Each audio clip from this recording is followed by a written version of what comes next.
Hi hello అండి. Welcome to my channel. ఈరోజు లట్కన్స్ ఎలా తయారు చేసుకోవాలో చూద్దాము. ఫస్ట్ 4x4 అంటే ఒక స్క్వేర్ షేప్లో ఉన్న ఫ్యాబ్రిక్ని తీసుకుందాము.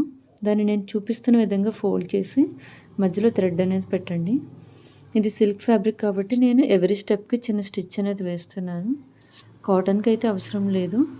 నెక్స్ట్ నేను ఎలా చూపిస్తున్నానో అలా ఫోల్డ్ చేయండి. క్రాస్ కానీ ఎండింగ్ వరకు రావాలి, అది ఫోల్డ్ చేస్తుంది. అగైన్ ఆ ఎండింగ్లో కూడా మళ్ళీ స్టిచ్ వేయండి. స్టిచ్ వేసేసిన తర్వాత నేను ఎలా చూపిస్తున్నానో అలా ఫోల్డ్ చేసి మీరు చేశారంటే చాలా నీట్గా వస్తుందండి. నెక్స్ట్ ఇలా టర్న్ చేసి అలా క్రాస్గా స్టిచ్ వేయాలండి. ఈజీగా మీ లట్కన్ అనేది రెడీ అయిపోతుంది. ఇప్పుడు అంతే అండి, చాలా సింపుల్గా అయిపోయింది. ఇప్పుడు టర్న్ చేసేసుకుందాం. కాటన్ అయితే మనం టర్న్ చేసిన తర్వాత ఇంకేం అడ్జస్ట్ చేయనవసరం లేదు. కొంచెం ఇది సిల్క్ ఫ్యాబ్రిక్ కాబట్టి కొంచెం పైకి లెగుస్తుంది, అందుకని నేను ఇలా ఫింగర్తో లోపల తోసాను. ఈజీగా మన లట్కన్స్ తయారైపోయినాయండి. చూడండి ఎంత బాగున్నాయో. బ్లౌజెస్ కానీ డ్రెస్సెస్ కానీ దేనికైనా వేసుకోవచ్చు.